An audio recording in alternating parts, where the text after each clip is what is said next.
Hi, everyone. Welcome to Greater Boca Raton Beach and Park District meeting, February 22nd, 5:15. Do a roll call. Commissioner Ernst, Commissioner Engel, Commissioner Rollins, Commissioner Vogelsang, and Commissioner Ray. Here. Any changes to the agenda? Nope. And so we'll go on to public requests.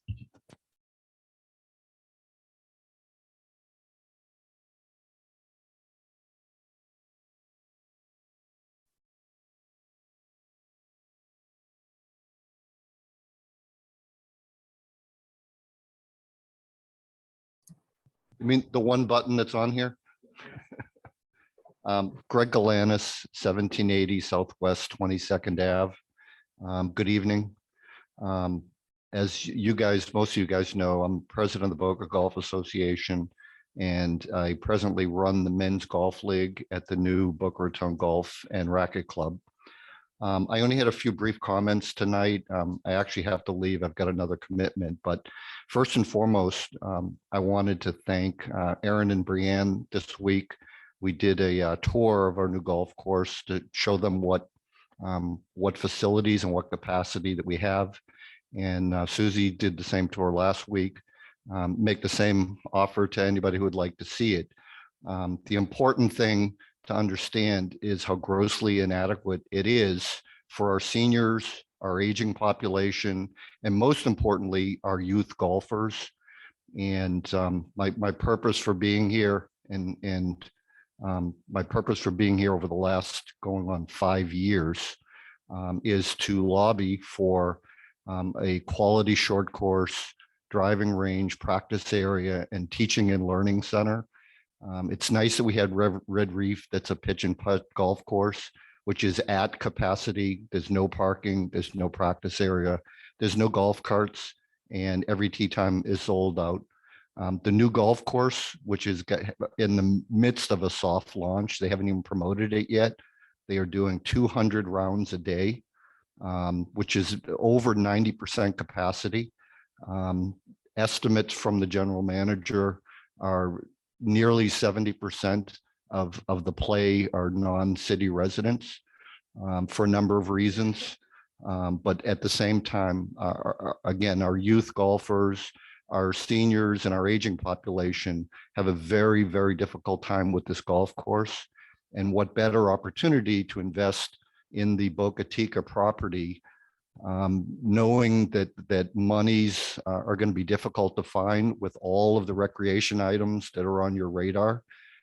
Golf as a first step will provide revenue and cash flow to allow the development of the rest of the property. And most estimates, we've worked with many experts, say that not nearly a third of the property would be required to do it. But in sum, thank you for all that you guys do and appreciate your continued dedication to doing the right thing. I think that all the surveys that have been done, the survey that's going on right now, I think the results will speak loud and clear and hopefully give you guys a comfort and confidence in doing the right thing for a golf component in the property. Thank you very much. Madam Chair, may I ask Greg a question? Yeah. Greg, first of all, thank you for your diligence. You and Harold have been stalwart and asking for this course over at Boca Chica. I did take a ride with another member of the community on the course, and I played the course. And at my age, playing that course, I'm wiped out by the time I get through with it. And you're absolutely right. We need something for the folks that we're playing at the short course there at Boca Muni. And there's still a great deal of work to do to bring that to the world-class golf course that we've been hearing about. And I know you've got a great manager over there, and I thank you for your loyalty to the program that they have over there. And I know that you play quite regularly. And you guys, hopefully we can deliver something that will satisfy you and the folks that are asking for golf. And at that meeting that we had that Miller Leg provided, I think it was overwhelmingly in favor of some type of a golf facility over there. So I hope everybody was listening downtown, because I think it's something we sorely need to give us something that the juniors and the seniors can play and enjoy. And so thank you. I'm glad you reminded me, huge credit. The city did a wonderful job in hiring Jason Hayes. He's been superb. The former members that were part of Boca Country Club and currently members of Boca Resort are raving with what the efforts of the city on the conditions of the course. The course still has a long way to go, but it was in such disrepair when the city got it gifted to them. The golfers are generally pleased we have a place to play. Not to say that we don't have a lot to do, but anyways, thank you. Following up on Bob's comment, I didn't find it that difficult, but I played it several times. But it is a difficult course. There's no question. But I would say this is that anything that, the golf component idea, I'm all in on. But I think we're going to have to also go back to the city to ask them, what are they doing different with that course, if at all? Because they got it. And so the plan was, what are they going to do different? If it's going to stay pretty much the long course it is, it's not going to change any. And that creates a stronger need for what you're asking for. And so we need that momentum from the city. And to Bob's comment, we hope that the city, is listening to it to fill that need. And if that means it's at Boca Chica, that's very much a possibility. Yeah, So- structurally, it would take an awful lot of capital to make it playable for the seniors and our youth. And I don't think that in the near term, that's in anybody's best interest. We still need a championship course. But at the same time, if you go to any golf course in the community, I was at Deer Creek on Saturday, just chipping and putting. Every bay at the driving range, every tee time, there's 25 people on the putting green, another 15 on the chipping green. There's no tee times available anywhere. So it's an opportunity as much as it is, an opportunity to do the right thing for the community. Thank you.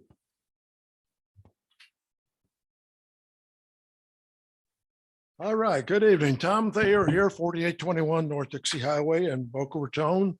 And some of you know why I'm here. And Brianne knows why I'm here. And the timing didn't work out quite as good this month because we're talking a week from Tuesday. And you don't have a meeting between now and then. So anyway, the Federation of Boca Raton Homeowners Association is going to have an outstanding meeting on March 1st. And we open up at 8 o'clock in the morning and the program starts at 8:30. And for those of you that don't know, our headliner is your esteemed executive director, Brianne Harms. So come out and support Brianne. And if you've got some suggestions for her before then, I'm sure she'd be receptive to that. And for those of you that saw our preliminary announcement, you were expecting our department head for recreation services, Michael Calvert. And I just found out about 2 hours ago that he's found a better place to be next Tuesday. And we'll take a rain check on his performance. But anyway, the other half of the program or other part of the program will be on SABRE. And Bob Rollins had an opportunity to be the SABRE spokesman, and he passed it to Larry Fairman, president of the Soccer Association of Boca Raton. And for those of you that are familiar, and I've never played soccer, but SABRE has been one of the outstanding programs in Boca Raton for many years. And if you ever go by the Hornley Park Spanish River Athletic Complex on a Saturday morning, you can see soccer in action. It just, I don't know how many, seems like 1,000 kids out there playing every Saturday morning. And it's a great program. So that's the other half of our program. 8:30 next Tuesday morning, March 1st. Come out and enjoy it. It's all free. Everything's free. So we'll see you then. Thank you.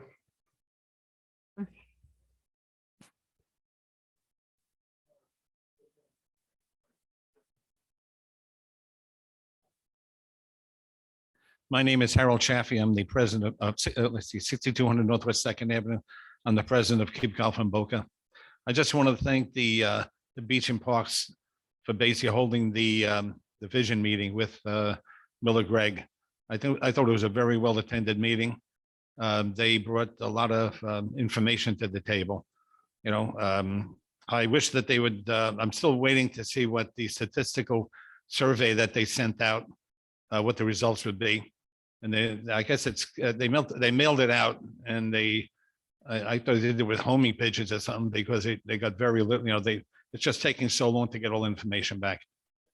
But I'm very curious to find out what the statistical survey, and then we have the other survey that's online, that's opened up for the next 2 weeks. Thanks to Brianne sent out notices, which was very a quicker way to get onto the site, which was very accommodating.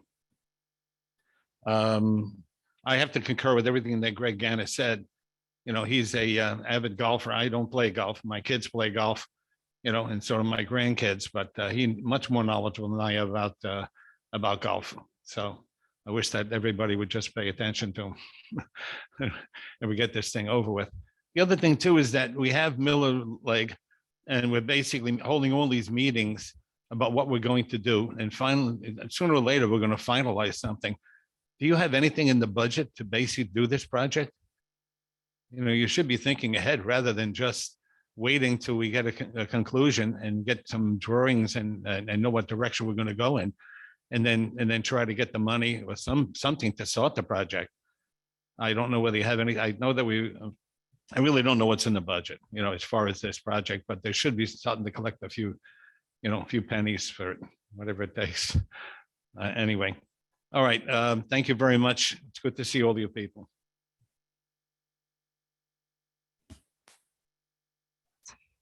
I think we have one person.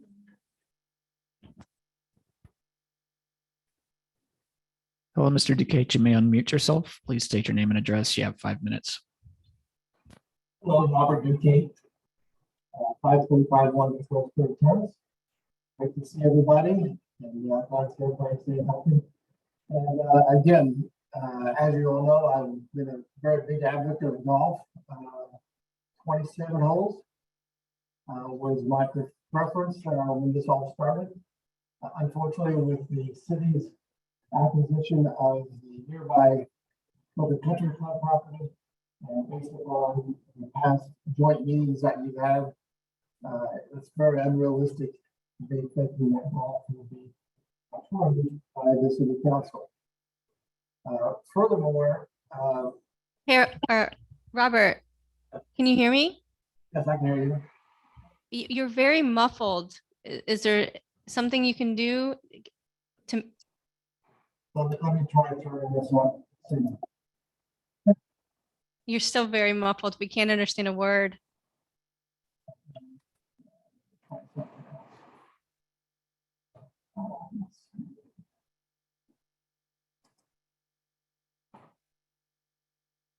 Okay, let's see.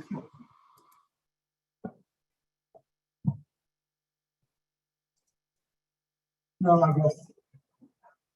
Is this any better? Is We this still any better? can't understand you. Okay, I'll try again on the next meeting. Thank you. Okay, thanks. Sorry. Got it?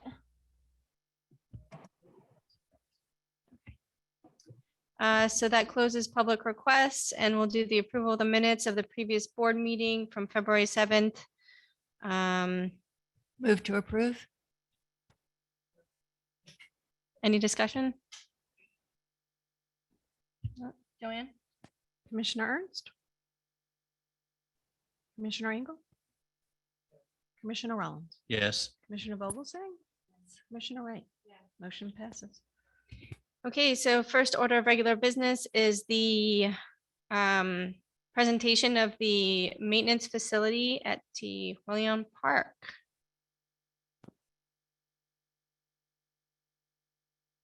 Well, good evening.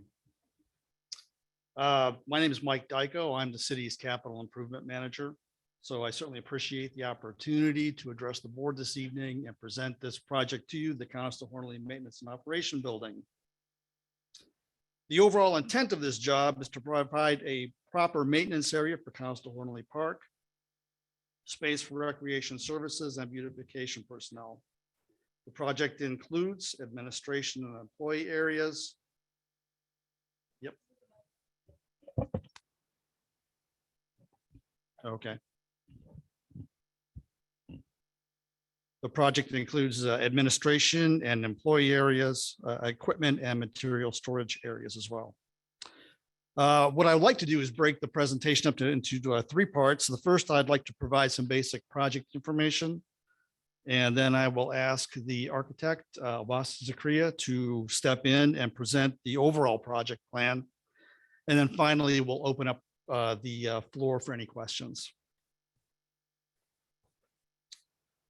This is project number 16-00096 and part of the City of Boca Raton Capital Improvements Projects Plan for fiscal year 2022.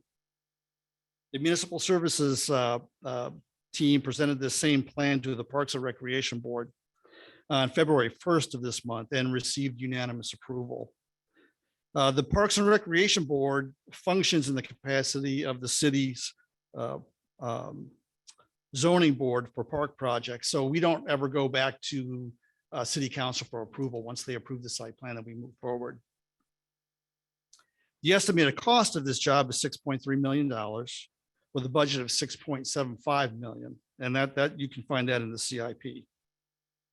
So looking at those numbers, you know, we certainly remain cautiously optimistic. You've seen some of the bid numbers come in for other projects.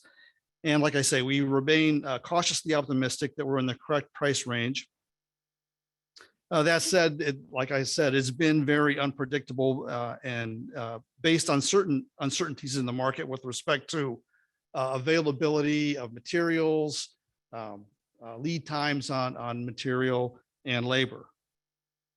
So, you know, one thing that we are going to do is this is going to be a bid project. So since it's a bid project, we have the opportunity to have a pre-bid meeting.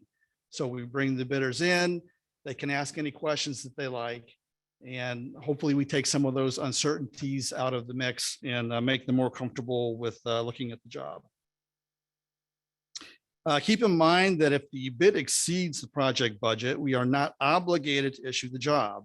We'll evaluate the submittals and verify the bids are qualified and verify the level of effort that they're saying that they have is commensurate with the pricing. And then after that, it becomes a business decision whether we move forward or we don't. There are 2 funding sources for this project. It's the City of Boca Raton and the Beach and Park District, with the city funding the major portion of the project. With respect to a timeline, we would expect to post a bid by the end of March of this year. So that's where our projection is right now. So we would move quickly to start moving on this. If we do that, we would probably start construction by the end of July, beginning of August, with a completion sometime in the spring of 23. So with that said, I'm going to turn the presentation over to Abbas Zakria, and then he can present what he has for the overall project. Thank you, Mike. Good evening. Thanks for having me here today. Let me just make sure we can go through here.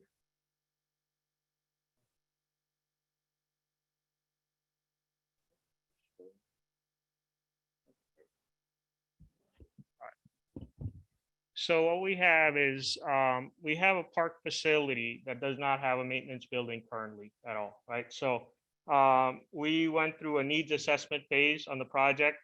There is no existing facility. The equipment that they have, the mowers and all the equipment has no place to be stored. So it gets damaged quicker than it would otherwise. The staff doesn't have any kind of facilities as far as locker rooms, changing rooms, restrooms, any of those things. Offices, there's no offices for supervisors and other employees. and there's no storage for chemicals, fertilizers, or any other products.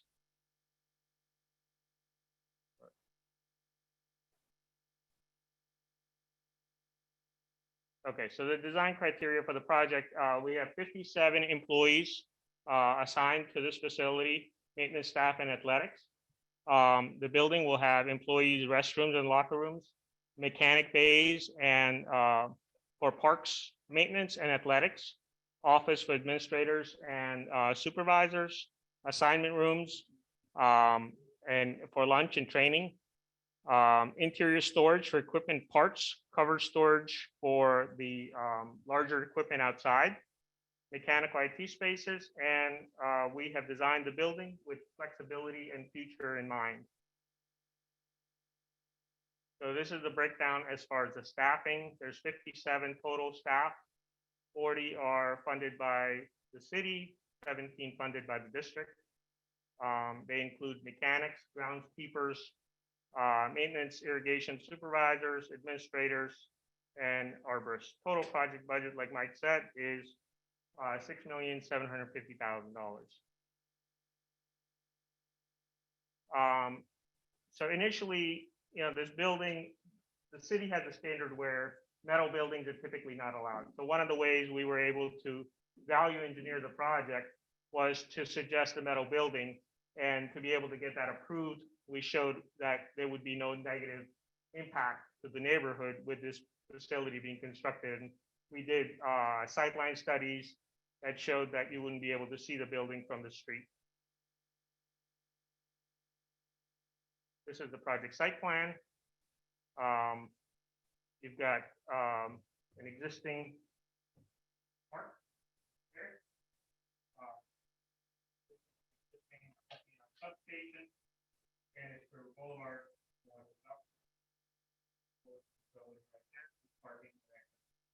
Entrance would be realigned by the city, not as part of this project funding, but another project funding. So, and then also we have connectivity between the proposed maintenance facility over into the park over the canal. These are some renderings of the building. You've got actually two distinct buildings. You have the maintenance building, and then we separated the chemical and fertilizer building as a separate structure, so you don't have chemicals, fumes, any of those issues related to staff health and indoor air quality. The building actually has 6 bays. 3 of the bays are enclosed, and the other 3 bays are open for large vehicle and equipment storage. Some more renderings. The overall site plan. We have parking for individual personal vehicles, district and city vehicles, all the large vehicles that they have, tractors, mowers, trailers, all of those things are all proposed to fit on this site. There is future accommodations for a fuel station as well. And then we also have material storage bins for various bulk materials. Large site plan. We also had to accommodate, because we have the FPL substation down here. Currently, they use this direct access for their substation with an easement through there. There are quite a few utility lines on this side as well as this side. So what we had to do was we literally had to get the building between 2 very FP&L lines, and there was a lot of coordination between our office and FP&L and the city to accomplish that task. So what you see in this area, this is the new route for FP&L access their substation, and they were in agreement in using that as their proposed route. This is the overall building plan. We have the closed area for administration, offices, main lobby, rooms, 2 large mechanic space, storage, office. That it's a very compact, efficient layout for what we need to do. And this is all enclosed storage. What we're doing is it's actually going to be one big space. And then as they go in and occupy the space and figure out, how much stuff they need for each department, then they can subdivide it as they see fit. And then this is all open, covered area for all the large equipment.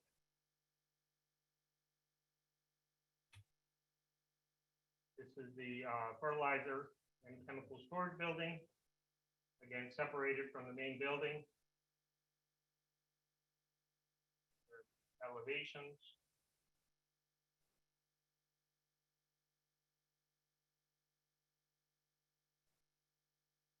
All right, and my presentation. Opened up for any questions you may have. Anybody want to start off with any questions? Craig? I mean, I think it's pretty, I like the idea that you work so closely with FP&L and you're taking a property that is not easily usable from that perspective. I think it's needed, but first question I have for you is, you said that the staff don't have anywhere to go today. And so when this opens up, they have to be using showers so there's got to be some other parks. I mean, Sugar Sand has a maintenance facility. Are there any other parks that are going to be, a little less work or a little less equipment there? Everything's going to be there, or what's? I think Greg can probably answer that question. Okay.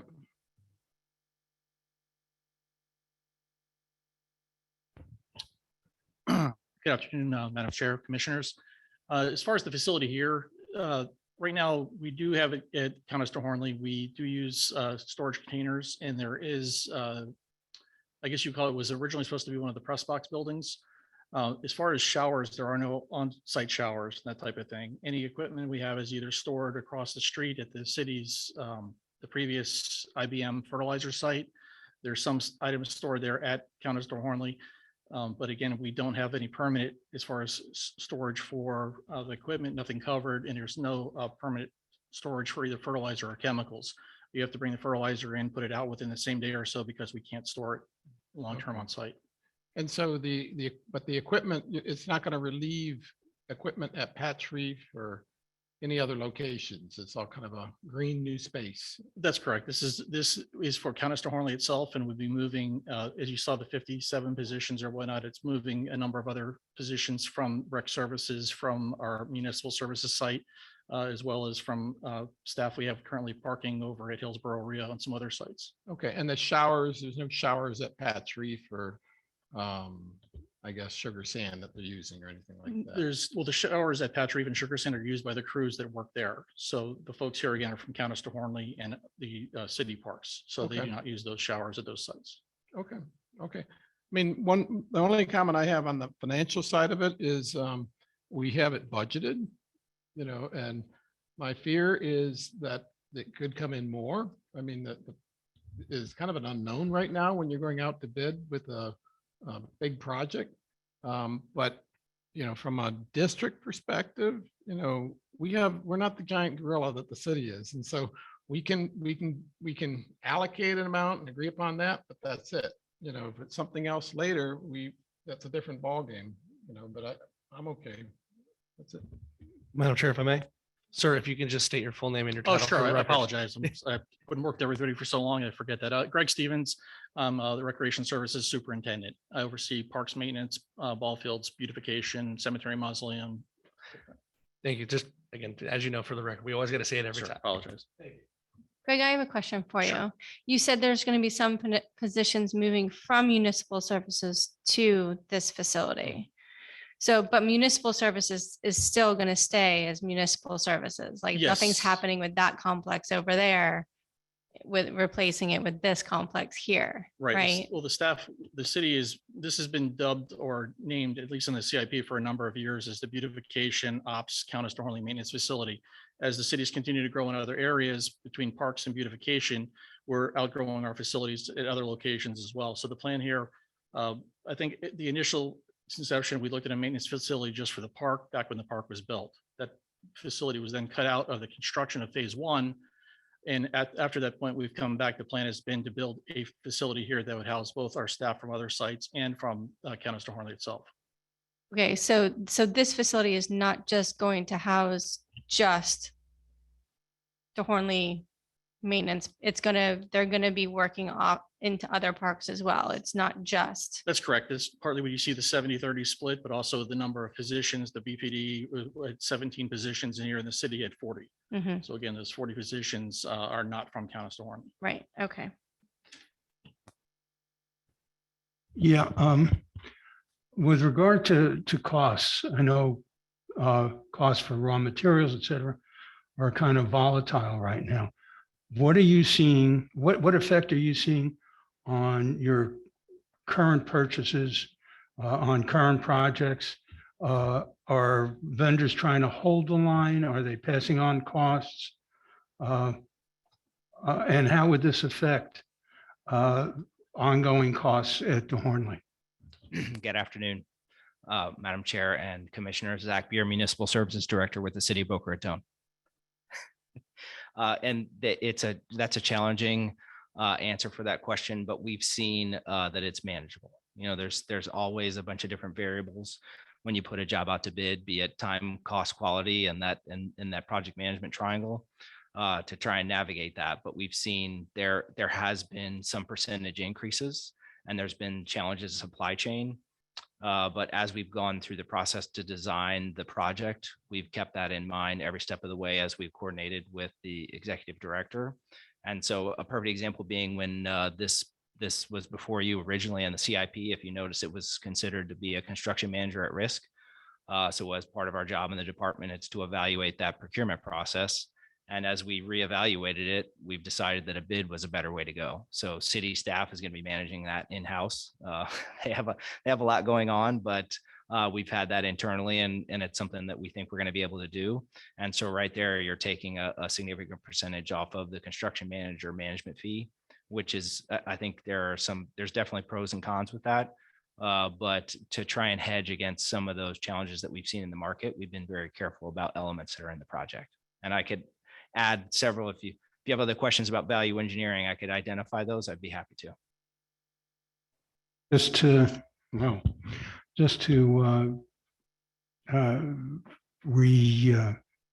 go back and reconfirm, what you're saying is that there's a certain percentage built into the budget number that you gave us to account for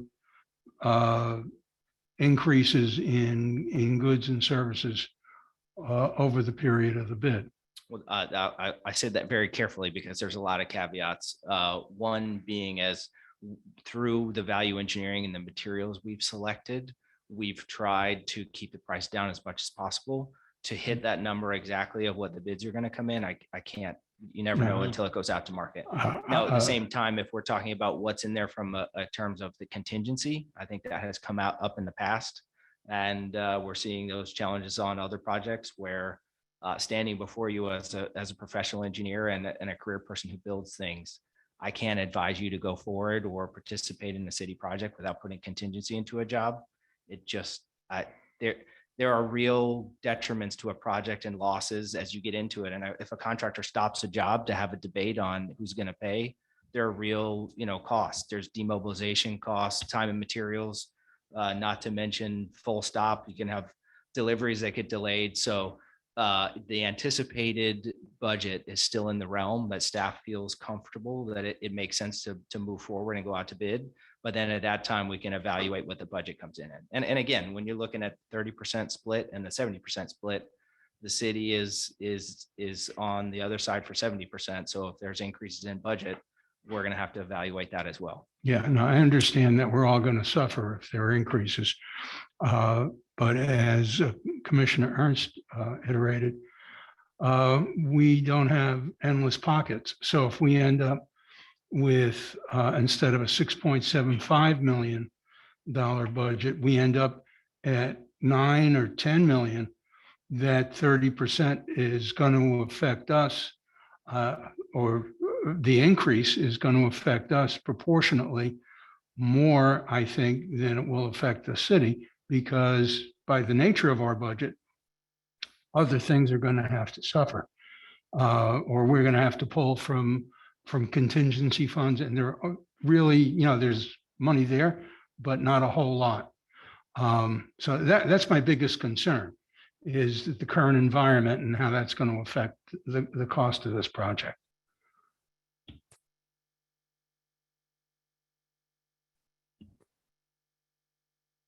Well, thanks everybody for coming here this evening. I have a number of questions.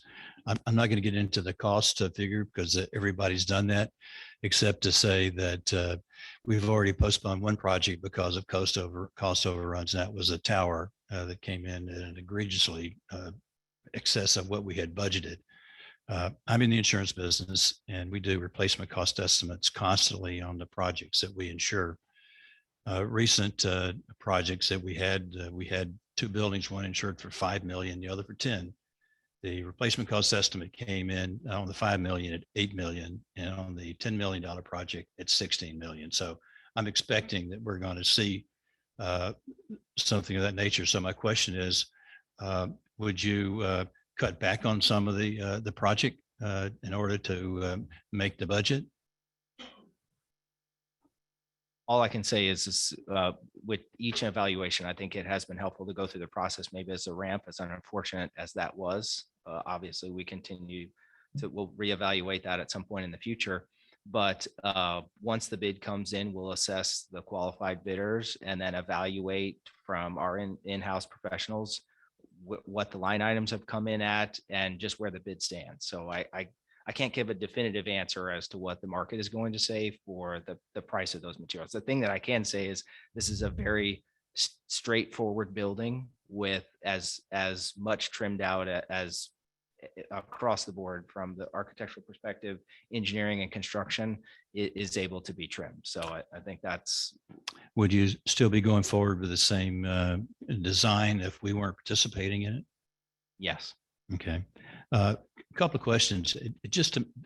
What is the cost per square foot of this structure? Have you got that number handy?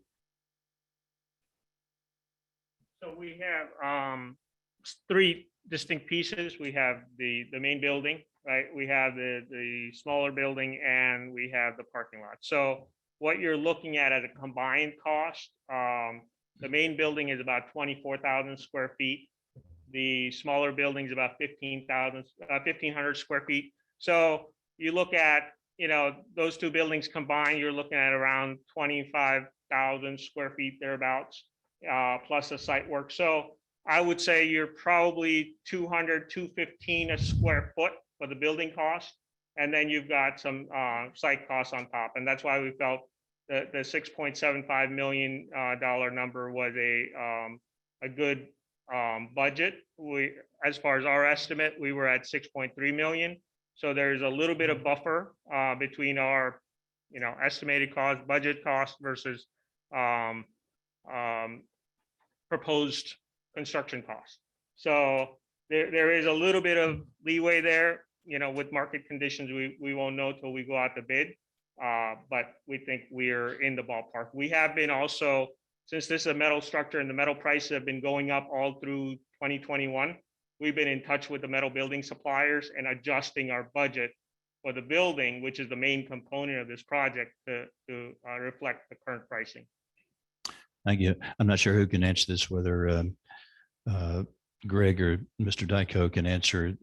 The municipal complex, you're moving some of the personnel from the municipal complex over to this facility. I think I heard Greg say, is that correct? Yep. Yeah, that's correct. So Rec Services is going to move some people from, they have an existing building there now. They will always maintain a footprint there in one way or another. We are moving some things around, but they will always have a footprint with people there as well as at the new facility. Thank you. I noticed you mentioned several times showers. Are folks actually taking showers at work these days? just curiosity. Again, interestingly enough, it's facility by facility. Some do, some don't. But we are seeing it's more of an increase, especially with COVID and whatnot. We're seeing that the showers are getting a lot more use. Yeah.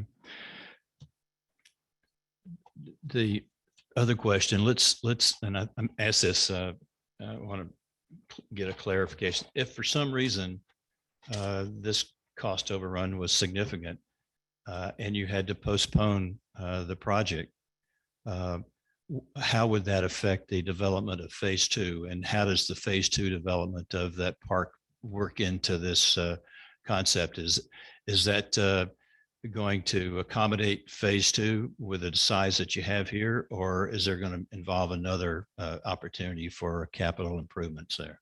Would you prefer me to announce myself each time I come to the mic? Zach here again. No. So that is challenging, and I think that's one of the elements that's going to be part of the business decision as we move forward if we receive the bids back, because there are significant amount of equipment and storage areas that are directly in conflict with the potential phase two.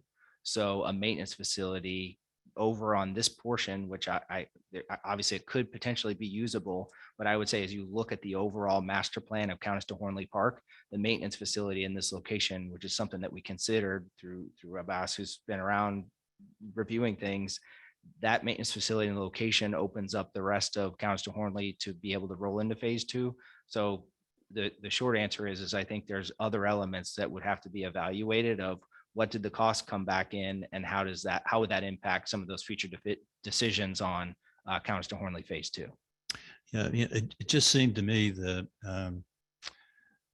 the way it's the vision of the interior, it just seems to be a little bit more luxurious than what I know of a maintenance facility with the offices and the lunchrooms and all the other things and the amenities. And is there anything in there that you could eliminate that could bring this under budget? Should you have to do that? We will always evaluate all options on the table. I mean, that is something we can't, that is something we could evaluate. Yeah, and then the final question is maybe back to Greg over at Patch Reef. When I use that park quite often when my kids were growing up, we didn't have the equipment that was stored over there that's been taken up to parking places. And are you saying, Greg, that these are not going to be moved over to de Hornley? They're going to remain there? Based on the design, the construction and square footage, the equipment for Patch Reef was not accounted for at this facility. So the Patch Reef equipment would stay at Patch Reef. This is for de Hornley and for the other equipment from the cities parks. So it's okay to protect the other equipment, but forget about Patch Reef, in other words. Oh, it's not, obviously, that's not where we're coming from, but it would be more, obviously, if the district would like us to consider the additional square footage to put more equipment and that type of thing in there, then that's something I would imagine we could still look at. Yeah, well, listen, the district has a hard time considering 30% of this cost right now, Right. and I'm only in for $1 at this point. And let's see if I got anything else. The other thing is that we do have personnel in the park at de Hornley at the different pavilions. Are those folks going to be moving into this facility and opening up this space for the public to use that are now being occupied by the rangers and staff? The parks maintenance folks that are using what we call the soccer building or what not, they will all be moving from that building to the maintenance facility itself. The building behind the the softball fields, our athletic staff would still work out of that office. We did not feel it was necessary to move them over. And the majority of the work that they do being right on top of the ball fields, they would stay there. So one building would be opened up to the public. The other one at this point would not. Yeah. And when it was mentioned flexibility for the future, is that contemplated phase two? I've got a little conflict going on here because you just mentioned that phase two may require some further adjustments, but what's the flexibility for the future if you're not planning on accommodating phase two? So what we've done is, let me go back to the.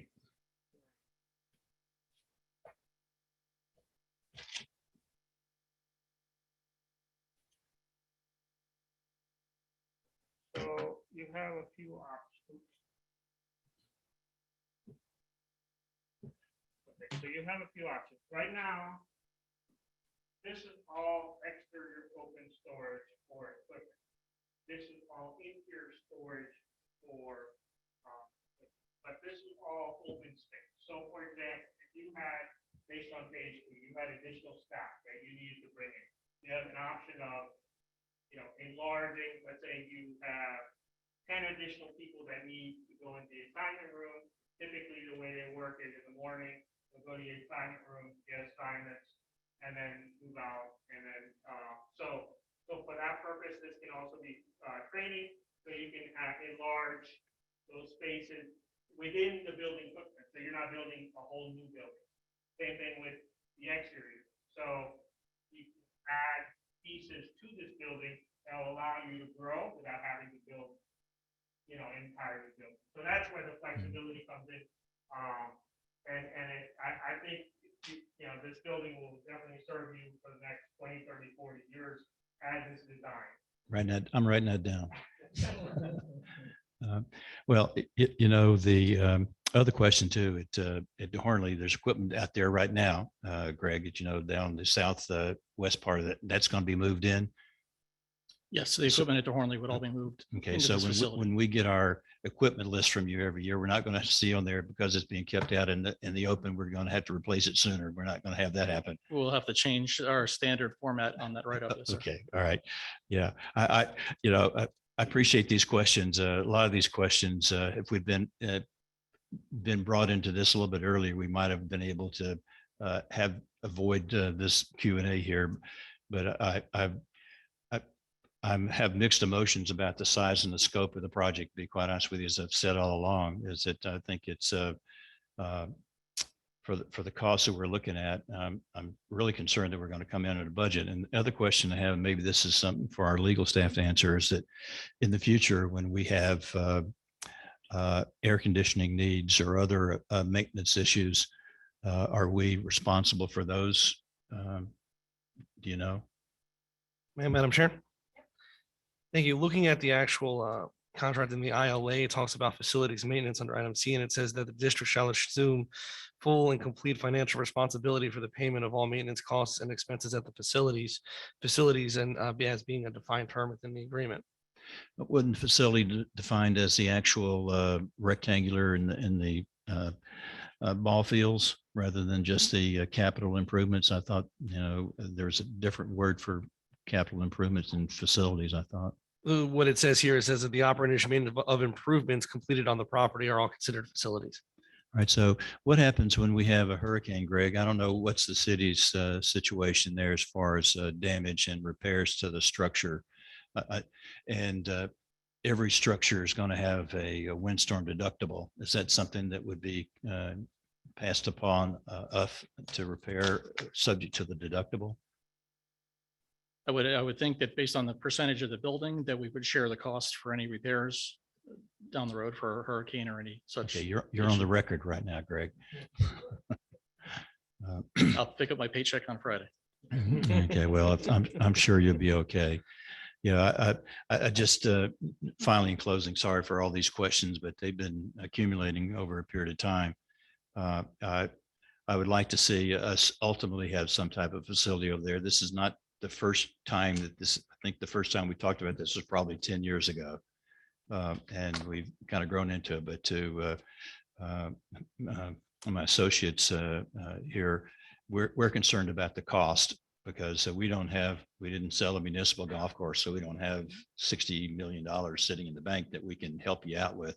We want to help and want to be good business partners, but got to be conscious of our expenses too, because we have other obligations that we have to maintain, and we don't like raising ad valorem revenue any more than you guys did. So thank you very much for your time. Let Susie go. Thank you all. This has been very informative. I do have some questions that are a little hard for me to ask, but I have to ask them for the good of our taxpayers. Y'all have a lot of projects going on now, and they haven't been completed. And some of them don't look like they're going to be completed in the near future. We have our pipes and pumping. What leads you to believe that we're going to get this done in a timely fashion so that it's not cost prohibitive?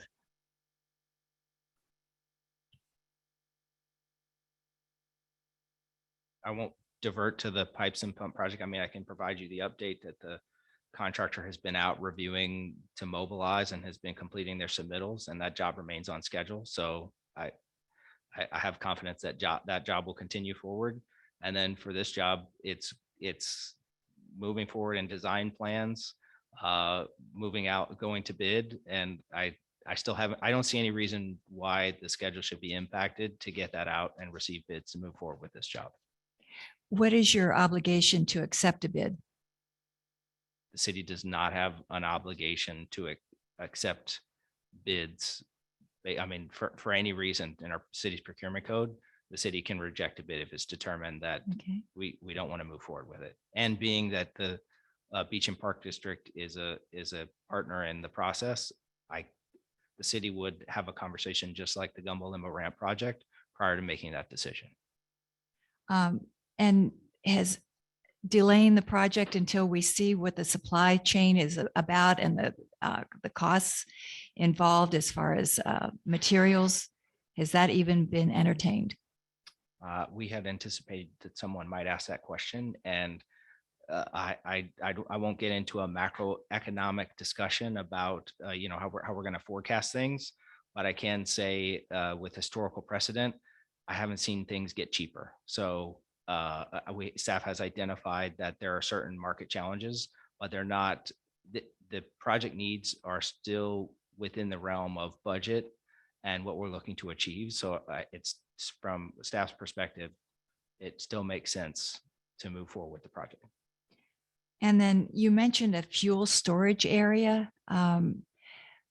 What does that involve as far, I mean, I realize it's in the future, but what does that involve as far as the impact on the environment and how that is?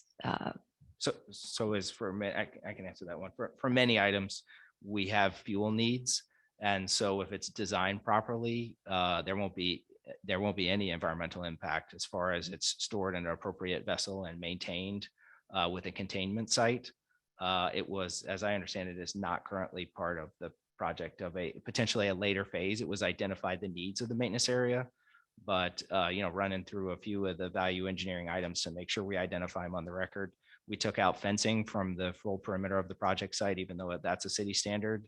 I would still recommend before this commission that the building be masonry. I mean, we looked at that as an option that could be 15 to 20% more. So we took that out. There's intersection improvements that are required as part of this project. The city is going to be completing that as part of the mast arm improvement project. There were 7 doors, I think, and we took it down to 5 and made them manual versus automatic. We already talked about the construction manager fee. The city's IT is also going to come in because we have to have the building ready for people to punch in and have all our IT and communications, which we're estimating we just completed Fire Station 6 somewhere around $100,000. So there are many items that we have gone down the list and have tried to do our very best to keep this as budget sharp as possible. Thank you. The one question I had is that, is there an annual, if we're required to pay the annual maintenance on this facility in terms of the ILA, do we have an estimate on what that's going to be?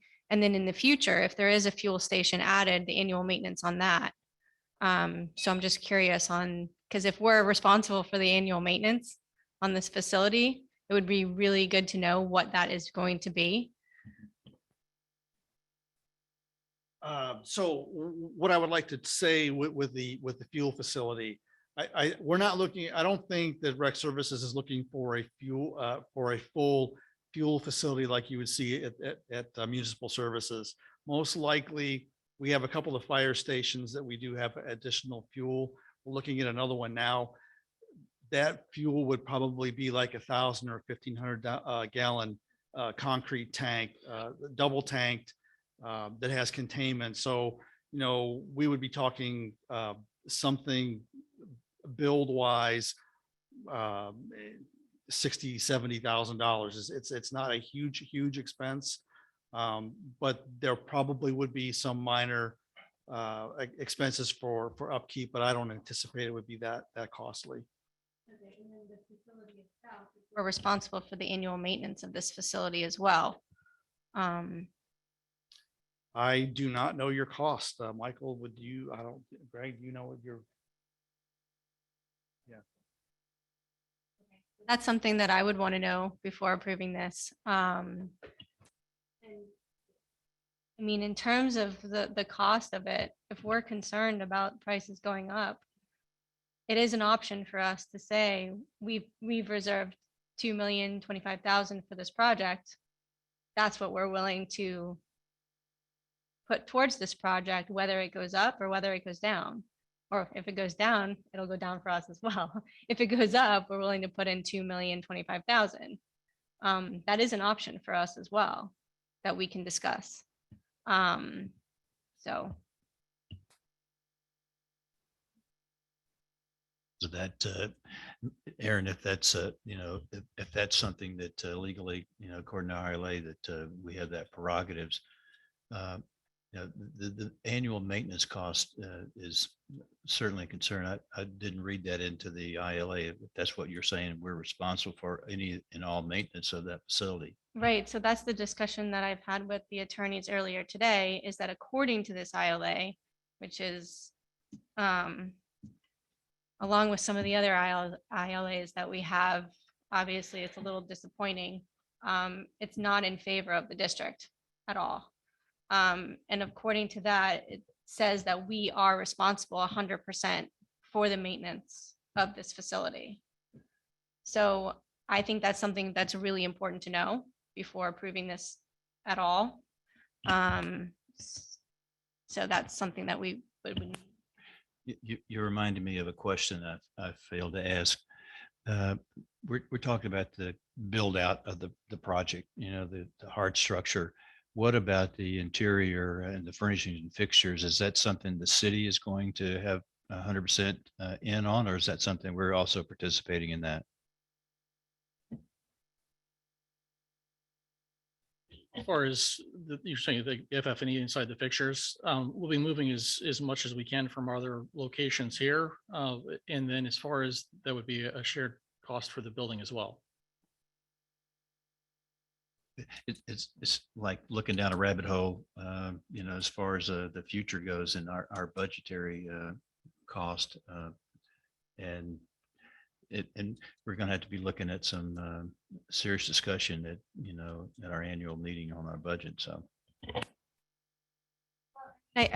We've put this amount of money, $2,025,000 in our reserve specifically for this project because we knew it was coming. Which is why I brought up the fact that if that's what we want to put into it and that's all we want to put into it, then that's what we can do. And they said they're going ahead with the project one way or the other, correct? So we can say, yes, we're going to be a part of it, or no, we're not going to be a part of it. But according to our ILA, we've said that we were going to put 30% according to the engineering and how they figured out what our percentage is. That's how we got to the $2,025,000 that we've reserved. But I still think before we go ahead and approve that, I think we need to know what the annual maintenance cost and is going to be for us yearly in order to put that in our budget as well. I have a question for council. Are we legally bound to that 30% figure according to the ILA? Or can we put our own arbitrary cap on it, the $2,025,000? Madam Chair, may I? Thank you.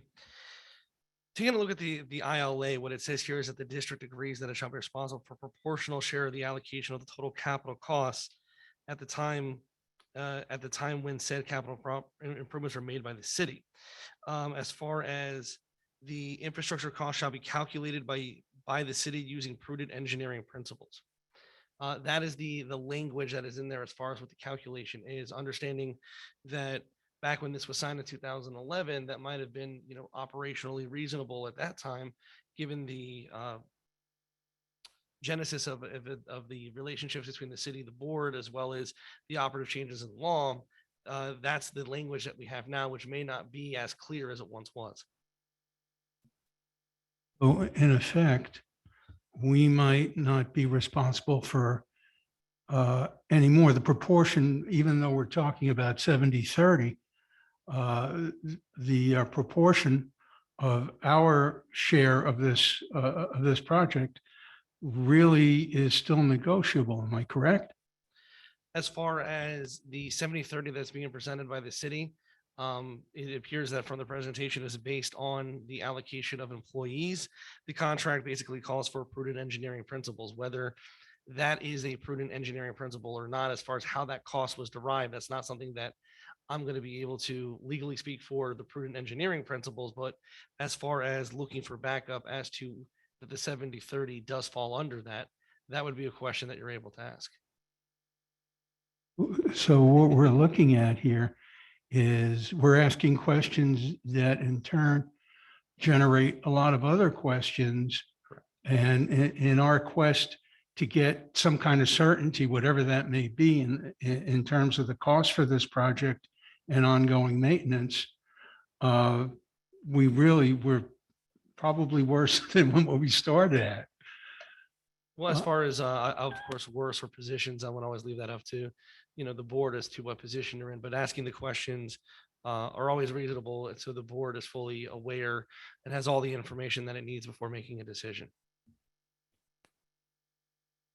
We see a discussion upcoming with the city as to exactly what a fair share would be. Because we just can't have it open-ended. I think that's the consensus of the commission. Well, I mean, I don't know if that's really the issue. I mean, they've shown that, I think they've shown that, the 17 employees is 30%. I mean, I think it's more of looking at the amount that they're estimating the project to be, what we've put aside for the project, and is that what we want to put towards the project? And if cost estimates go up, they can come back to us and discuss it. But if that's all we're willing to put towards the project, that's what we're willing to put towards the project. I don't really know if it's worth going back and saying, well, it's 15 employees or it's 17 employees or it's 19 employees. You know what I mean?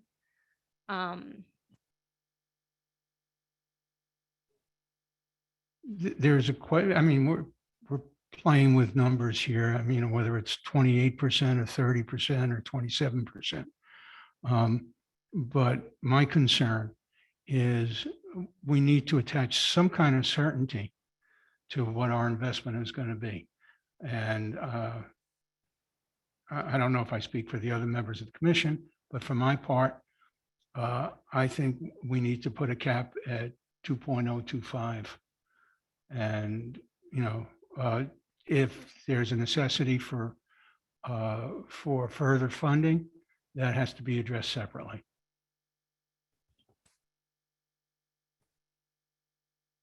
Since Zach is here and he's still standing there, thank you. You've gone through a lot here. We're still going through it. And I will make a motion in this thing. But before I do that, I just want to point out one thing, because you brought it up, the Gumbo Limbo Tower. And I realize it got parked because of the costs and all that kind of stuff. And that affects many things. But I just want you to know it is a very, very important community thing.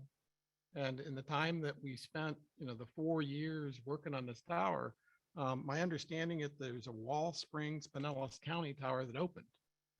And it same concepts. And I'm just wondering if that contractor, you somehow connect with them. If they can build an ADA ramp and everything, we should be able to do the same thing.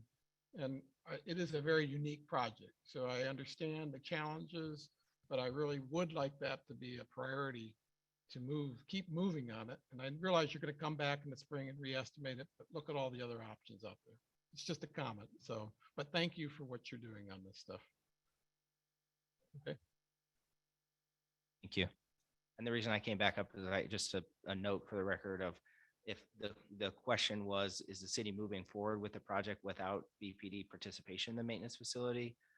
If there was confusion there, I think the answer is no. asking because I thought you answered yes, because I thought Bob asked the question and right? You didn't say, would you be going on with this project if we weren't participating in it? Okay, so I was confused. I thought you said Got yes. it. Yeah, I just wanted to add clarification for that. I mean, we will make the city will make operations work in conjunction with the Beach and Park District, but I don't see the project moving forward without the participation of the Beach and Park District. So I have one question. How long would it take to get the information back about the annual maintenance of the facility back to us? I'm just curious. The annual maintenance cost of this facility. Okay. So Okay. early next week has been identified. Okay. My only, look, I would like to, I'll make the motion, but I want to explain why I'm doing it, is that I understand that that's a good question. You understand the maintenance and what it's going to be, but I'm not sure we can change anything. And so from my perspective, I want to let them keep running with their things. We know how long it takes to do these things. You know, there's some things in the building and stuff. I'm deferring to Zach, the whole team over there. We spent a lot of time on it, and that they will probably have to value engineer some things out. There's going to be more changes going along. Time is of the essence for a lot of these things. So I would really like us to just say, look, I'd like to make the motion to approve what we have in the budget, $2,025,000, not to exceed. If something else comes up, just come back to us and we'll discuss it. But at this point, I think they'll be back, but I really want them to not get in their way. Let them need it from a community standpoint. We all know we're here for recreation. We're beach and parks and recreation. Let's let them continue on their project and move forward with it. Even though there may be some things we like or don't like, as far as the calculation 30/70, it's a mechanism for doing it. There might be another mechanism. It could be 50/50, you know, so I think it's just fine. Leave it, let them run with what they got to do.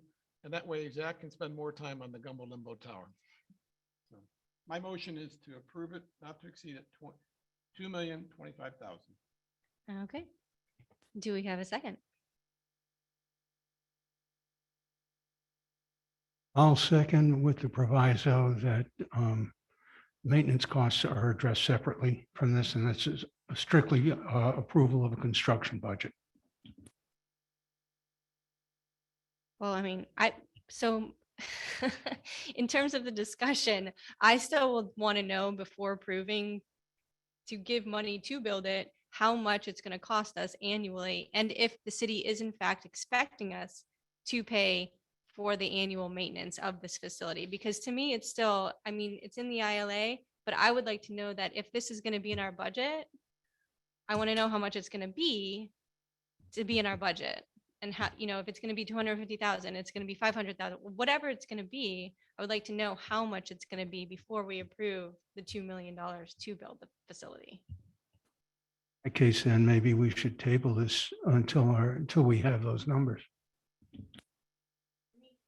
Would be what we'll have the information next week. We'll have it be available in 2 weeks for our next meeting. It's not like it's going to postpone it that much longer.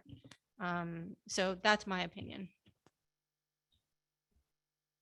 You get the number, the maintenance is going to be, there's an open question on ILA about the maintenance being billed back to us. That's separate and above. So the best we could do is the city says, we'll take care of maintenance of the building, don't worry about it. That's one answer. Or the other answer, you're going to share 70/30, whatever it is. It's a building. It's going to require air conditioning. It's going to require all the normal things that a building has. It's a big building. I think those numbers, they can be generated, but what is it going to tell you differently as far as approving the project? I mean, I want to know what's going to cost us every year before we approve the project. I just want to know. okay, I mean, you can wait. Is the question then to the group here, is that going to delay you a lot or can you wait? I can't say for sure, but continued not full approval of the budget. At some point there will be scheduled delays based on that, unless there's a kind of a firm answer from BPD. As I understand it, it's budgeted but not signed off as a project. So we've gone for the Parks and Rec Board. We have the approvals that we need, and it is a priority from staff. So yeah, we do look forward to moving forward, and at some point that would have schedule impacts. Just a question, Brianne. The money, is it in the budget or we just have it in our reserves? It's in a reserve fund. It's not allocated to the It's project. not, has not been allocated anything. Correct. Then the only final question is, I mean, the scientific method in which our percentage was determined was just based on number of employees. Is that what I'm hearing? Is that right, sir? So It is my understanding. Yeah, Greg, if you want to answer that, I could follow up, but So the question was the percentage or how we came about the percentage, and Commissioner Vogelsang had asked us that, I think the last time we were here. So we looked at a number of different criteria. First, we looked at square footage, comparisons of square footage for when the initial building was proposed for Countess to Hornley, how many square feet would that building have been, as opposed to the square footage of this building now. As we started looking at the square footages, though, when you start looking at a restroom, when you look at a parking space, when you look at some positions are split funded between the city and the district, the square footage it gets complicated in trying to determine that. So we looked at number of employees, we looked at full-time equivalents of employees. That's where we are now, is the full-time equivalents of employees. I figured that would be the fairest way of looking at how the costs were allocated. When we looked at square footage, it was probably more along the lines of 55-45, 60-40, somewhere in that range. But again, because there could be debate over splitting up restrooms, that type of thing. So we felt this was the fairest way to equitably distribute the cost. yeah, you were definitely going in the wrong direction with that split. Yeah. Yeah, it just seems to me, I would like for our cost to be less because we have other projects that we're trying to get completed too, and we want to be good partners with the city. At the same token, we're limited in our revenue to our ad valorem revenue, and that's been a struggle over the years, given the economy and the projects that we have that we're trying to complete, much like you are. So we're a lot smaller entity, and that's the reason why we're screwing this down as tight as we can, Greg. Simply because we have an obligation to our constituents, some of which are outside the city, but we're obligated to be concerned about their expenses too as we start looking at how we're going to manage this. The only revenue now we have looked at grant writing as an opportunity that may be presented there, but that's kind of long term. But on a normal basis, in addition to the projects we need to complete, we also have to maintain those when we're done. And for a long time, the district has been in a maintenance mode until we started, with the Patch Reef build out with the infill there, Ocean Breeze, Ocean Strand. Lot to go on. This reason why we're real careful about where every dollar is being spent, and if we can save some money somewhere, that's what we want to do. So if you think you can rework those numbers and get that percentage down a little bit, we would probably be a little bit more friendly. But seriously, I think you hear our concern. The cost is an issue with our chairperson, and I'd support her position in wanting to know what the maintenance costs are going to be and kind of project those forward. Because if it's $500,000, that's $500,000 we can't spend on a park somewhere else. And I would assume that you're not going to ask for help on the Hornley's phase 2 from us, are you? That will not get me on the record for that one. Okay. I think that's all be determined later as we look at what phase 2 looks like, what phase 2 is going to be. It's all discussion for the future and nothing I could answer on that. Good answer, Greg. Of positions that are allocated to this facility, how many of these full-time equivalents have been filled?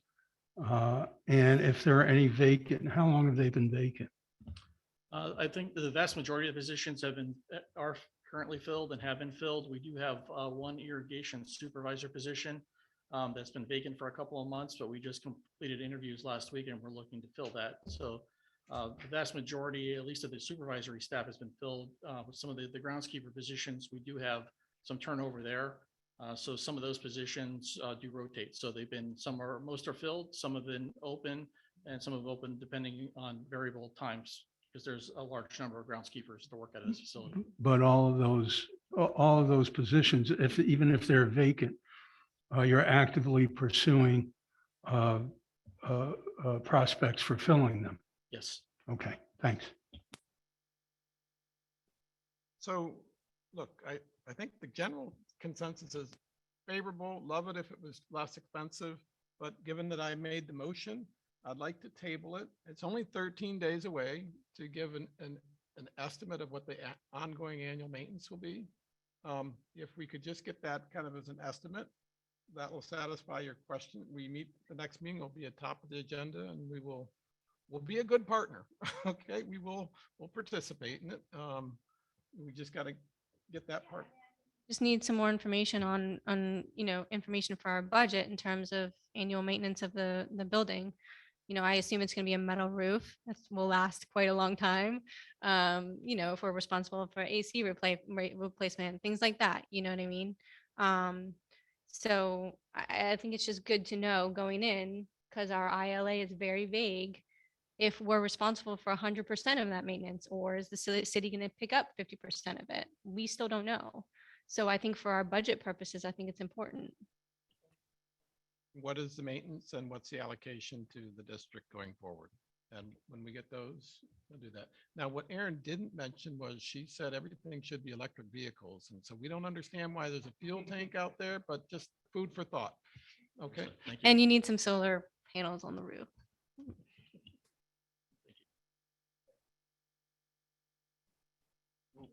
Yeah, no. With that, Madam Chair, if I may, sounding like what we had is we had a motion, and then member, last name, Engel. Well, your motion, first you made one, it wasn't quite seconded. Then you made your own substitute motion. So at this point, we now have a substitute motion. We have the first motion that wasn't seconded, which would, I don't want to say that it dies for lack of a second at this point, only for the fact that would prohibit that from moving forward at this meeting. But it seems that there was a substitute motion made to table the item to have some of the questions answered from the board at the next meeting, which is in 2 weeks. So that would be the motion that's on the floor as a substitute motion. And Madam Chair, would be appropriate to call for a second for the motion to table. Second. Any discussion on that? Nope.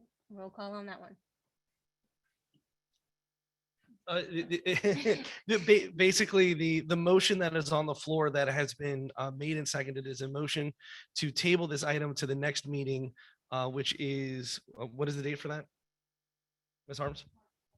The March, so this will be tabled to the March 7th meeting. So that was, the first motion was Commissioner Ernst, and it was seconded by Commissioner Engel for the substitution motion? Correct. So for the board, for the record, that motion was officially never seconded. At this point, we have the substitute motion that was, and that's the motion that we're proceeding under right now. Roll call, Commissioner Ernst. Commissioner Engel? Commissioner Rollins? Commissioner Vogelsang? Yes. And Commissioner Wright? Yes. Motion passed. Thank you. So the motion being passed, and this item is now tabled to the March 7th meeting.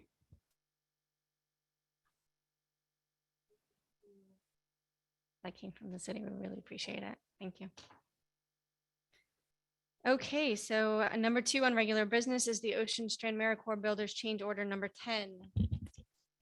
Commissioners, on page 21 of your agenda packets is a change order from AmeriCorps Builders. This is for the ongoing work on Ocean Strand, and this was really the services that it was not included in the original scope, was for the conditional use, the city council presentations, the planning and zoning presentations as well. So looking tonight for approval of this change order in the amount of $7,357.50. Here, I'll make the motion to approve it.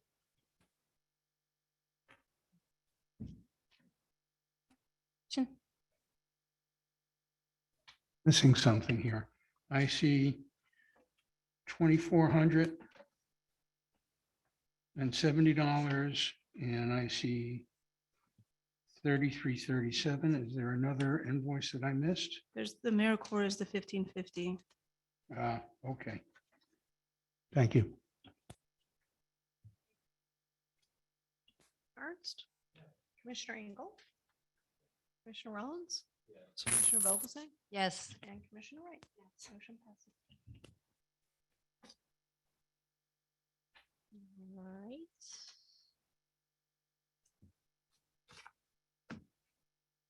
Sorry. Give me 1 second. Invoices. Chair, I'd like to make a motion for payroll and invoices in the amount of $536,803.73.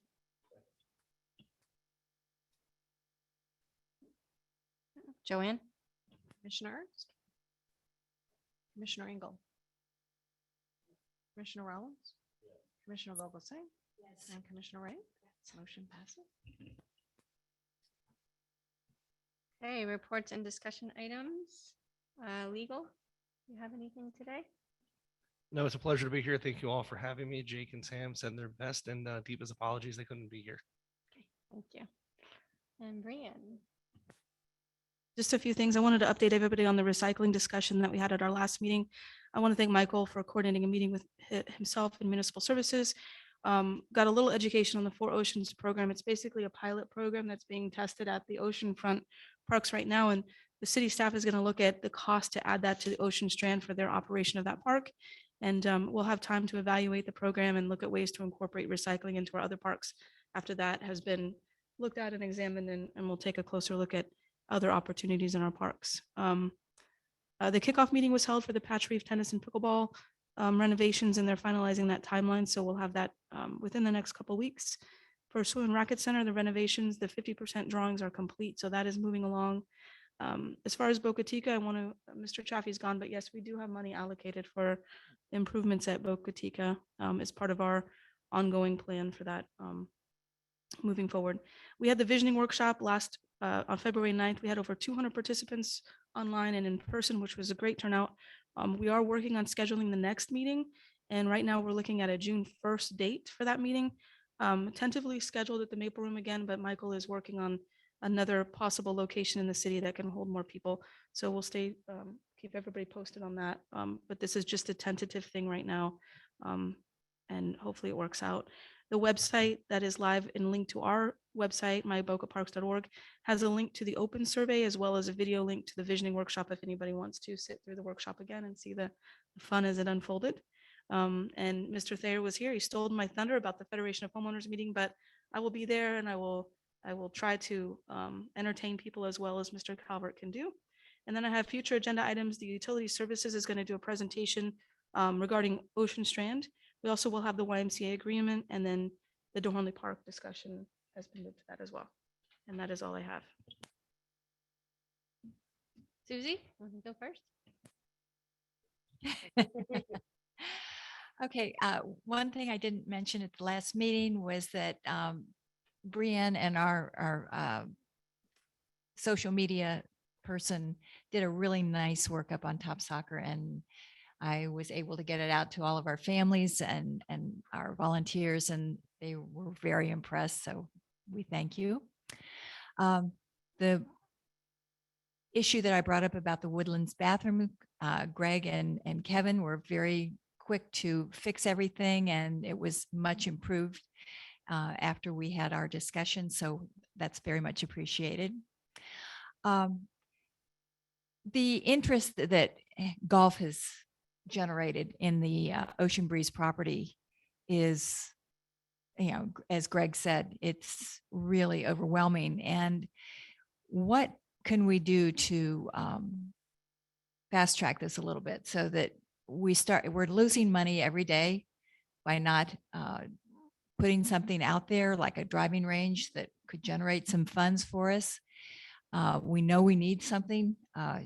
Should we go forward with that? I know we need to do the whole park, but maybe, you know, a driving range and some walking trails can keep the public really happy and get things started without a huge impact on the budget. I'd like to throw that out there and see what everybody would like to talk about, maybe as a future agenda item. Anybody interested? Speak to it. You may recall a project in Ocean Strand to put a pathway down the middle, and it's where it's not done, and so it, I would tell you that, well, I'd love to do something if we could, but I don't think we can. And I think part of the commitment here is our process of a master plan. And we've said, just to refresh everyone on the whole thing, on August 5th, we all met and we selected Miller Lake. And there was, I outlined in that meeting 8 guiding principles. And those guiding principles are, I'm expecting them to come back to deliver it. And I think the best thing we can do is let them do their job.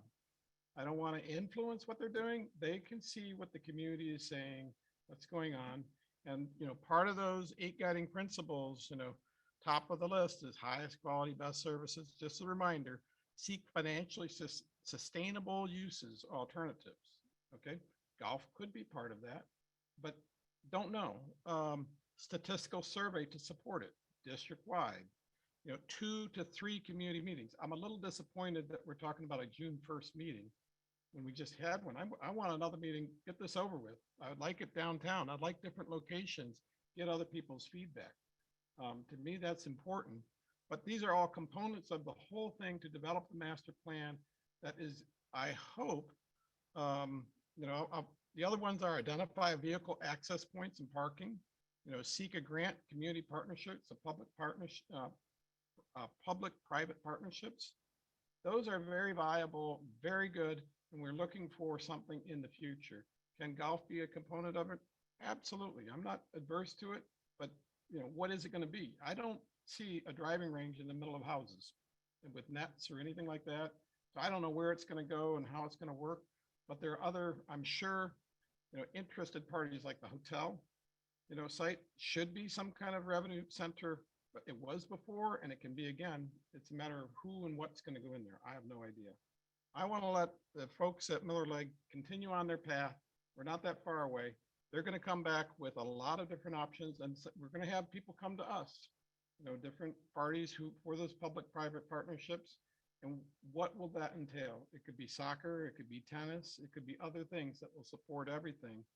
But to think that we can build everything out on our own, with the city not participating, I think would be very challenging, just very, very challenging. And to do something interim is, although nice, there is no interim here. It's either got to be, what are you going to do and start going on it? I think it's important that we get Miller Lake done with the process, get in front of the city council. We agree what the conceptual parcels are going to look like with the city. And then we go back to the city and say, how can we make this happen? And it's not just us, it's everyone. And if we're going to take a long time, like any developer, years to do it, it's not going to happen. It'll just take a long time. But I think it can be if everyone agrees to it. You, as the treasurer and the keeper of the financial gate, I would think that you would want to get something that was generating some income for us so that we can do the other projects as well with partnerships. There are opportunities out there. There are people, who want to help us. And I realize that we need to bring them forward, but it's not until we approve, a golf type of facility. So that's why I brought this up. And I'd really like to see us, at least talk to Miller Lake about what they see going forward, not waiting until June 1st. I think June 1st is a long way away, although time does go quickly. So I just said my piece.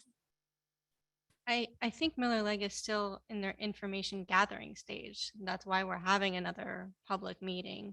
And I don't think they've received all the surveys back yet to have the statistically valid survey, which I think is a really important thing. Yes, we have heard a lot about golf.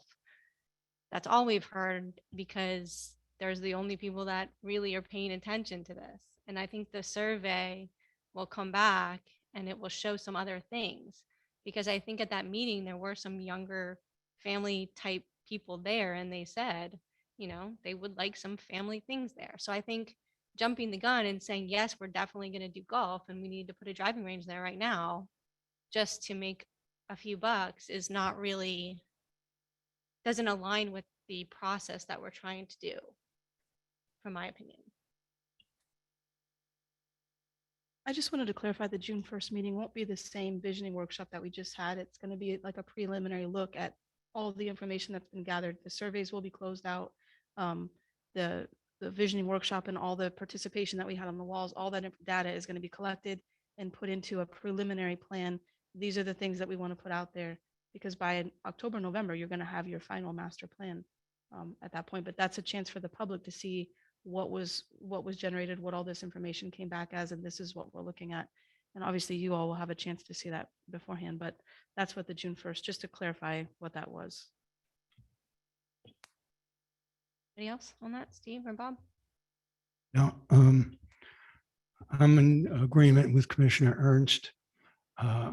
We need to let the process play out. First of all, there's still the issue of the city having input and the city saying in no uncertain terms they're opposed to golf. Now, we could have a discussion as to whether opposition to golf means opposition to a golf course, opposition to a driving range, or whatever it is. But until they clarify exactly what their position is on golf components, if we put something in there just like that, it's an invitation, in my opinion, an invitation to trouble. We already went through this once before with the city. The city digs its heels in and they decide, well, we don't want any golf there. We're not going to approve the permitting or the zoning for a driving range, and we're spinning our wheels again. I don't want to spin our wheels again. I want to get this done the right way. I want to get it done according to what the findings are of Miller Lake, the information they gather, and go ahead. And if the residents of the district want a golf component or components there, then so be it. I'm fine with that. But I don't want to say, okay, let's go build a driving range, build it, and then all of a sudden we find out that most of the residents of the district don't want a driving range. Then we have to tear it down. Let's do it. Let's not put the carriage before the horse. Let's let this play out. Let the process work for us, and put something together that we can all work toward, and with a minimum of friction and a maximum of collaboration and enjoyment for everybody. And that's all I got. You? Okay, so next up, Bob. Touching that. I see both ways, but just say to Steve, times have changed, and I think that there's a momentum out there to get things done that we want, that the public wants done. Since Michael is here, Michael, good to have you show up this evening. I wanted to discuss a couple things that I've mentioned to Brianne. Is that at DeHornley, if you're familiar with the way it lays out, the fields are east and west, and you got a north side and a south side of the center. If you go to the north side, where I've been recently, the last couple of weeks watching my grandson practice, there's no place to sit. And it would be nice to have, and I'm not concerned about shade, and there's no way to put shade over there, but I would think that some type of pedestal seating, because the ground is kind of uneven over there and has a berm. But having some place that you could sit comfortably and in the evening and watch what's going on, because there are a lot of activities that take place over there in the evening. And if you'd consider something like that to examine, I'd appreciate it. The other thing occurred to us at a meeting last night where we're talking about youth soccer and safety issues. And it reminded me that I was at a tournament in Wellington about 2 months ago, and a kid in a slide tackle went down and was rolling on the ground in pain. And and being a tournament, they had to call the tournament person to come over and take a look at the kid. In the meantime, I'm thinking about if this injury is as bad as it appears to be, it's like the kid who was playing football at UCF who had that serious injury where it was cutting off the blood flow and he damn near lost his leg because of that. And it took probably 15 or 20 minutes for somebody from the tournament to come over there with their medical person. Turns out the kid had a fractured tibia. It could have been serious enough where it could have cut off the blood flow. And as we're talking about safety issue last night, someone brought up the fact that a kid in playing soccer had a collision. And when the coach went there to attend to her, she said, "Coach, I heard my neck crack." And so scared the heck out of him as it would me. And so when they somebody called the paramedics and he said it seemed like 20 minutes. And I've been in a situation like that where you're waiting for the medical team to show up and it does seem like forever. But I doubt that it was. But what happened was the paramedics and went to the baseball fields instead of going to the soccer fields, which started us to thinking that, there need to be some kind of safety protocol that we need to put together that would, whether it's, you are here, if you're here and dial 911 or direct them to this location. I think just some thought needs to be given to some safety issues. I know the Rangers have defibrillators that they carry with them. But sometimes a ranger's not nearby, and I would like to see some type of safety protocol where there's especially during the weekend that we have coming up here, where there's a lot of activity going on, that you have somebody in the middle of the radio that can promptly get to first aid for the anybody that's being injured, and hopefully it doesn't happen very often. But I'd like to see some safety protocols investigated. I know sometimes, there are unintended consequences to this. So I'm not one to make a big issue. I want to make an issue of it, but I don't want to become a bureaucratic snafu trying to get something figured out. In the process, we create more of a problem than we solved. And I think that this weekend is the big tournament that we're talking about, where there's probably going to be a couple of thousand people come through Spanish River. I know the parks rangers are going to be out in force, and I know traffic control will be an issue, and I'm praying that we have no injuries to anybody out there. It's a big event for us, Tom. It'd be something, you mentioned that. I'd love to see you out there. It's just fun watching these kids enjoy the spirit of the game. It gets a little competitive, but it's still an awful lot of fun. But if I could request those two things be looked into, I'd be most appreciative. And thank you.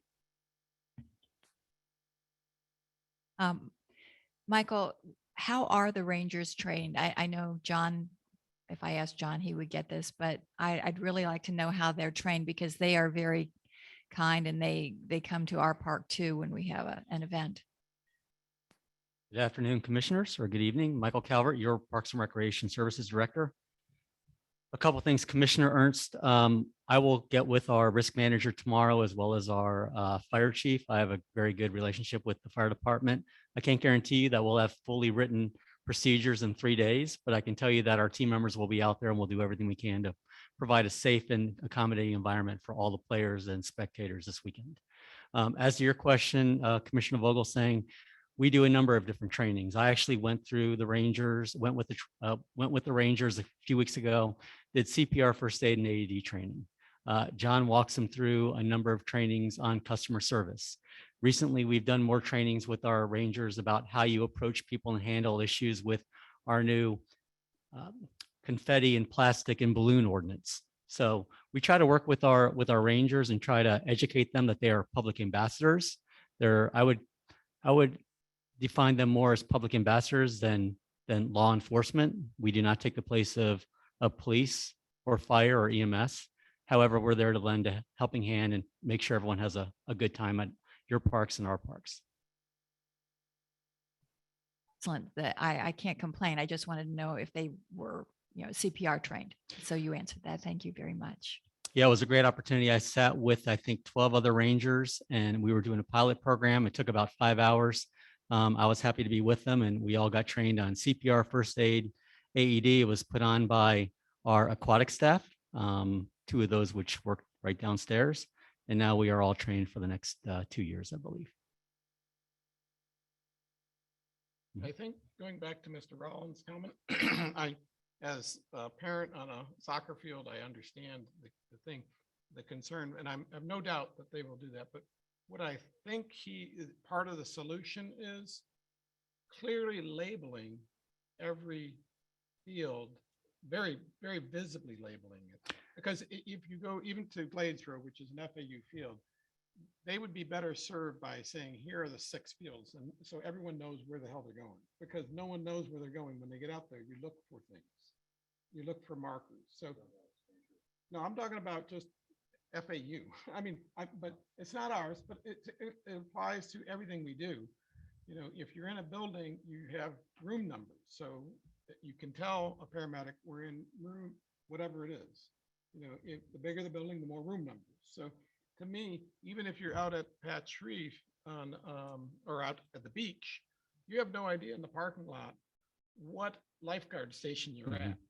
And so it's a matter of just understanding, making it easier for them to find things. That's all, and taking another view of it. And Commissioner Ernst, I wrote down here while Commissioner Rollins was discussing it, I wrote down safety signage. So you could say, I'm at field number 1 or I'm at field number 4. And then we have to work very closely with EMS and the fire department. So as they're going there, they know exactly where it is. Plus our rangers need to be there looking out for that vehicle. So when they get there, they're kind of waving their hands. That way we can get as quickly to those patrons or that inflicted athletics or athlete as quickly as we can. But it's also for the parents, the people who are there, because they have no idea where they're at. So I have no doubt the paramedics and the park rangers can find it, but I think it's really telling them where they're at in the emergency that's important.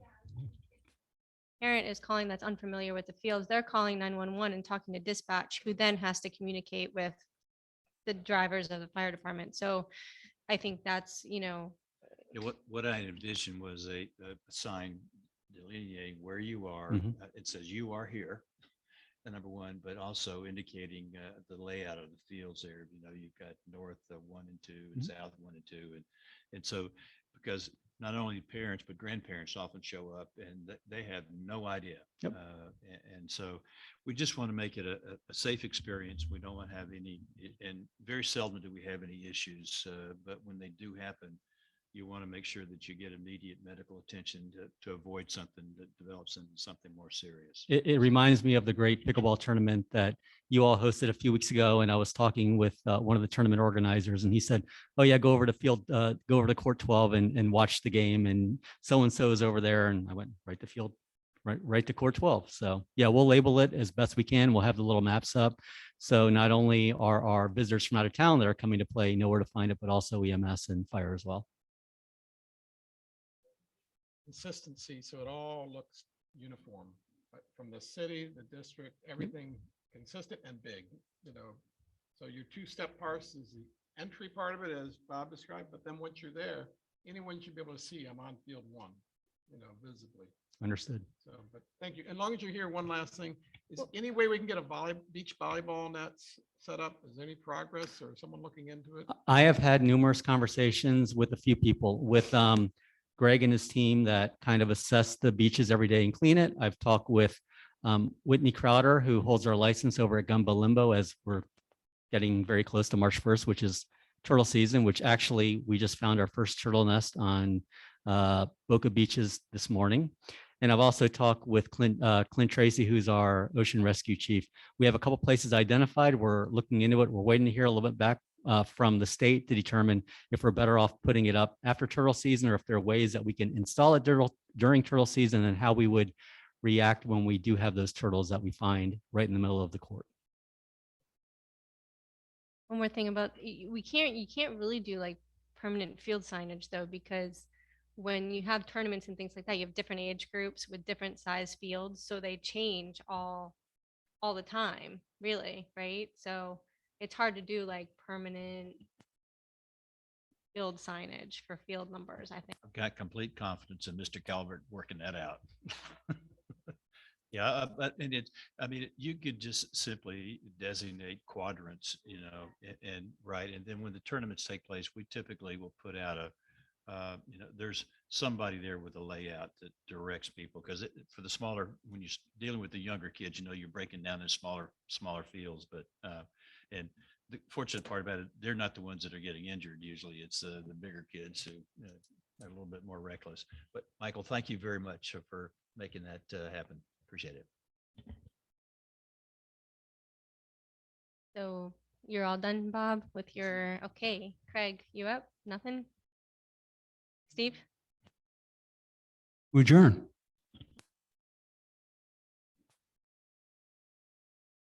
Commissioner Engel?